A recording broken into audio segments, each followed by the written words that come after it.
The biggest event was probably the ribbon cutting ceremony for the North-South Freeway getting passed and going over to University of Washington with the executive team and Cheryl and Wayne, and that was the big thing when we got the $850 million. So it was a big deal. We went up to Alaska and had a meeting up in Anchorage, and they had a director up there at the time, and I can't remember this guy's name, but he was a character. And we went to his house, and they did things different in Alaska, and they were less than politically correct, and the protocols were completely different down here in the lower 48, but that was pretty memorable. I remember Lonnie Cargill was with me on that trip. Yeah. Some of the interesting trips you get to take, and frankly the people you get to meet. I've still got friends that I met over the years through AGC. When we hired Wayne Brokaw, which was one of the best things that happened during my tenure as president and in the executive council, and Wayne and I became severe friends, and Wayne was, in my opinion, his agenda was AGC. Coeur d'Alene Resort, and having the convention there allowed me to use I guess the fanciest room in the place, which had the overhanging hot tub and all this other stuff. So that was pretty cool. And actually getting to go into the briefing room and have the president speak to us was pretty amazing.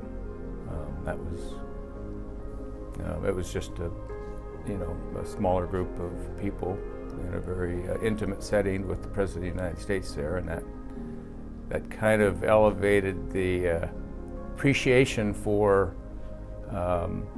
how much AGC is able to do. So the last time Wayne went to Washington, D.C. was when I was president. I felt kind of honored. He's a great family friend, and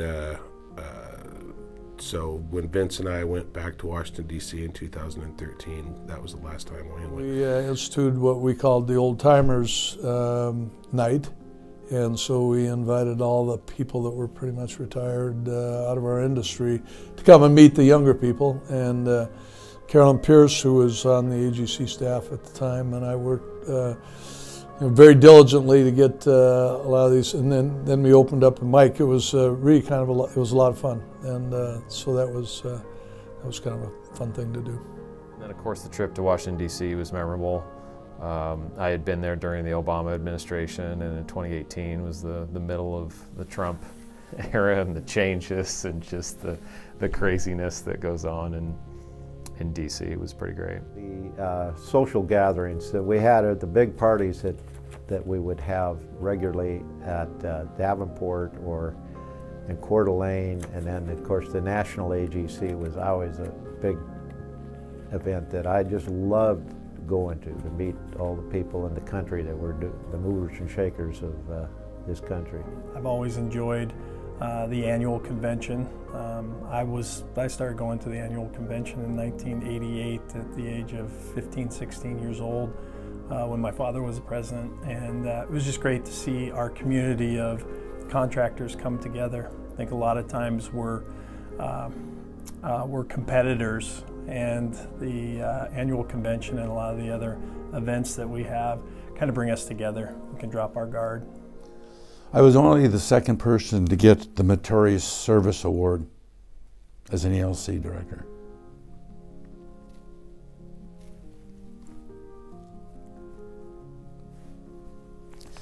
That was special. That they unanimously voted that you have earned this. And I say, other than that, the other one was when the chapter here gave me the SIR award. Very humbling. So that would be my highlights of that for you. While you were vice president, and then again when you were president, you went back to Washington, D.C. to see the national AGC in action. We had, we had a great board when I was there, and a lot of participation, and it was fun. And so that was something too we decided to do, is let's make this fun. So we added a few things like the Bloody Mary bar at the AGC convention, and we even did one board meeting at a bar just to kind of bring everybody together and change the dynamic a little bit. And I think we accomplished those, so I'm pretty happy with that. when President Bush came to the Willard and spoke to the group and had a little one-on-one time with people afterwards. And in fact, I think Chris Kopczynski still has a picture of Bush shaking his grandson's hand. It was pretty cool. The celebration of the chapter, and more so the contractors that made the chapter. And so I thought, well, it's going to be fairly easy. It'll be fun. I really like history. I've always been kind of a history buff. And so, you know, take that year and that time to kind of highlight the contractors.